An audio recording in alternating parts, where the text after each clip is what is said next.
नमस्कार दोस्तों।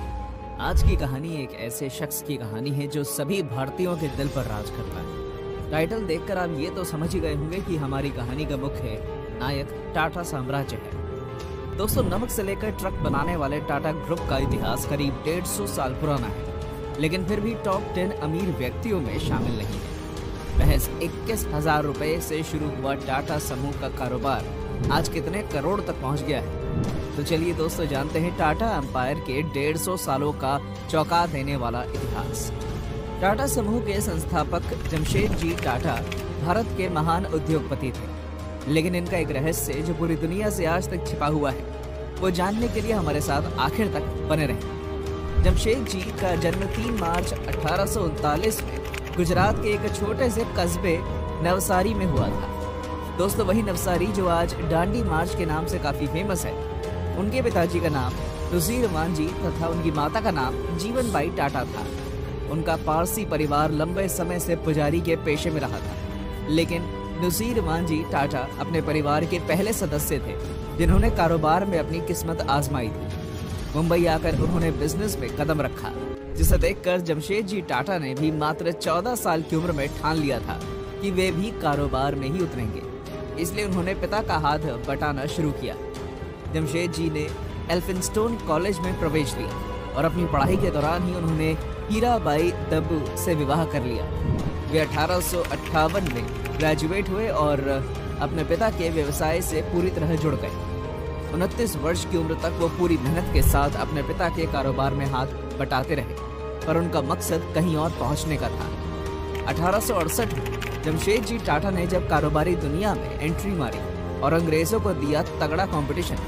दोस्तों, जमशेदजी बिजनेस में उस वक्त उतरे जब भारतीय लोग अंग्रेजों के शासन के चलते हताशा का अनुभव कर रहे थे। ऐसे समय में उन्होंने बिजनेस में उतरने का मन बनाया। हालांकि शुरुआत में उन्हें कुछ असफलताएं मिली, लेकिन उन्होंने हार नहीं मानी। उन्होंने सबसे पहले ट्रेडिंग कंपनी की शुरुआत की। इसके बाद वो इंग्लैंड चले गए। यहाँ पर उन्होंने कपड़ा व्यापार को समझा और वापस भारत लौट आए। ब्रिटेन से कारोबारी ज्ञान प्राप्त करने के बाद 1869 में कपड़े के व्यापार में हाथ आजमाया और सबसे पहले उन्होंने एक दिवालिया तेल मिल को खरीदा, जिसका नाम अलेक्जेंड्रा मिल तय किया गया। इस मिल को उन्होंने एक कॉटन मिल में तब्दील कर दिया। ये इंडस्ट्रियल हब चिंचपोकली में था और बाद में उन्होंने मिल को एक लोकल बिजनेसमैन को बेच दिया। लेकिन उनको इतने में तसल्ली नहीं हुई और एक बार फिर इंग्लैंड गए और लैंकाशायर के कपड़ा व्यापार को बहुत गहराई से जाना। बड़ा लाभ कमाने के लिए उन्होंने दूरदर्शी सोच अपनाई, जिसमें उन्होंने 3 पहलुओं पर काम किया। 1.5 लाख रुपए के इन्वेस्टमेंट से 1874 में महाराष्ट्र के नागपुर में सेंट्रल इंडिया स्पिनिंग, वीविंग और मैन्युफैक्चरिंग कंपनियों को शुरू किया। दोस्तों, आपको बता दें कि उन्होंने नागपुर को इसलिए चुना क्योंकि यहाँ से ट्रांसपोर्टेशन काफी आसान था। प्रोडक्ट्स को स्टेशन तक पहुँचाना, साथ ही पानी और ईंधन की सप्लाई भी आसानी से हो जाती थी, जिससे ये पता चलता है कि वो अपना हर एक कदम बहुत सोच समझकर उठा रहे थे। जमशेदजी टाटा ने टाटा स्टील, ताज होटल और IISc बेंगलुरु जैसे संस्थानों की स्थापना की, जिन्होंने भारत को दुनिया में नई पहचान दिलाई। देश का पहला लग्जरी होटल बड़ी स्टील कंपनी के साथ साथ छोटे सामान जैसे नमक और टाटा टी का भी जनक रहा है। इसके साथ ही पहली एविएशन कंपनी टाटा एयरलाइंस की शुरुआत भी उन्होंने ही की, जो अब एयर इंडिया के नाम से जानी जाती है। आपको बता दें कि टाटा मोटर्स पहले रेलवे इंजन ही तैयार किया करता था और अब उसकी कारों ने दुनिया भर में धूम मचा रखी है। लेकिन एक दौर ऐसा भी था जब टाटा एम्पायर की डूबती नैया पर सवार होने का जोखिम सर रतन टाटा ने उठाया था।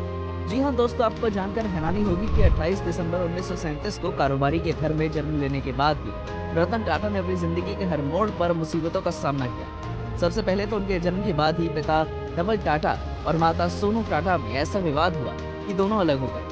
फिर उनकी दादी नवाजबाई टाटा ने उनका पालन पोषण किया। रतन टाटा के पिता ने सिमोन टाटा से दूसरी शादी की, इसलिए रतन टाटा का एक सौतेला भाई भी है जिसका नाम है नोएल टाटा। रतन जी की शुरुआती पढ़ाई मुंबई के कैथेड्रल और जॉन केनाल स्कूल से हुई थी। इसके अलावा अमेरिका की कॉर्नेल यूनिवर्सिटी से स्ट्रक्चरल इंजीनियरिंग की पढ़ाई साल 1962 में की। आखिर में हार्वर्ड यूनिवर्सिटी से 1975 में एडवांस मैनेजमेंट प्रोग्राम किया था। पढ़ाई के बाद उन्हें साल 1971 में national radio and electronics company में प्रभारी निदेशक नियुक्त किया गया।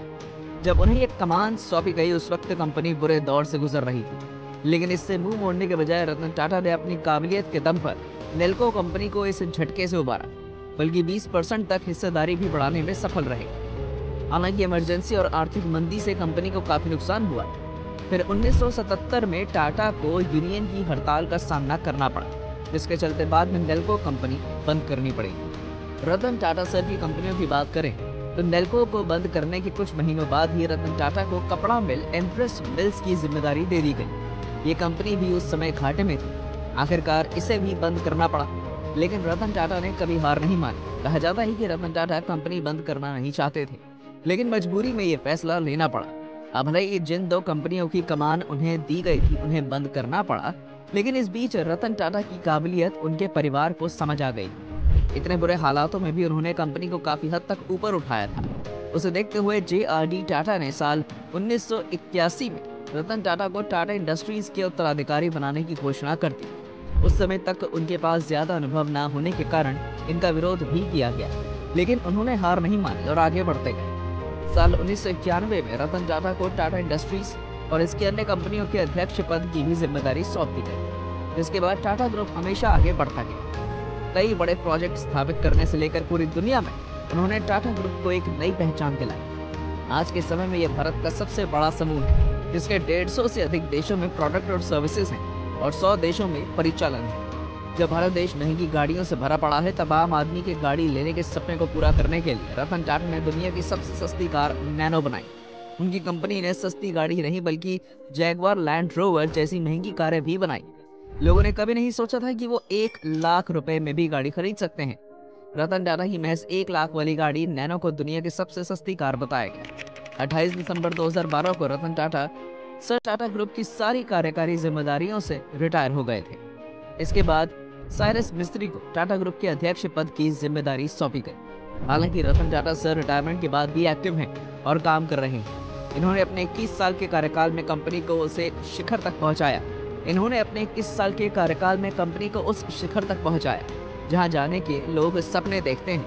कंपनी की वैल्यू 50 गुना बढ़ा दी। दोस्तों, अब आपको बताते हैं कि टाटा ग्रुप को महान क्यों कहा जाता है। अगर हम टाटा ग्रुप की केवल 29 कंपनियों के मार्केट वैल्यू की बात करें, 8 मार्च 2024 तक उनकी मार्केट वैल्यू 31.6 ट्रिलियन यानी कि 382 बिलियन डॉलर है, जबकि एक रिपोर्ट के मुताबिक उनकी कुल संपत्ति 3,800 करोड़ रुपए है। और IIFL wealth bureau India rich list 2022 में रतन टाटा का 421वां स्थान था। और अब बारी है जमशेदजी टाटा के रहस्य को जानने की। दोस्तों, आपको जानकर हैरानी होगी कि मुकेश अंबानी, अजीम प्रेमजी और शिव नादर जैसे प्रसिद्ध हस्तियों को पीछे छोड़कर एडलगे फाउंडेशन एंड ह्यूरन रिपोर्ट 2021 के अनुसार टाटा समूह के संस्थापक जमशेदजी टाटा को पिछली सदी के सबसे दानी व्यक्ति के रूप में मान्यता दी गई है, जिन्होंने 8,29,734 करोड़ रुपए का चौंका देने वाला दान किया है। और ऐसे ही रतन टाटा सर अपनी नेटवर्थ का 65% पैसा लोगों की मदद करने के लिए दान देते हैं। यही कारण है कि वो दुनिया के टॉप 10 अमीर व्यक्तियों में शामिल नहीं है, लेकिन लोगों के दिलों में अपनी जगह जरूर बनाए हुए हैं। धन्यवाद दोस्तों। अगर आपको हमारी ये कहानी पसंद आई हो तो हमारे चैनल को सब्सक्राइब करें और अपने दोस्तों के साथ शेयर करना मत भूलिएगा। फिर मिलेंगे एक नई कहानी के साथ।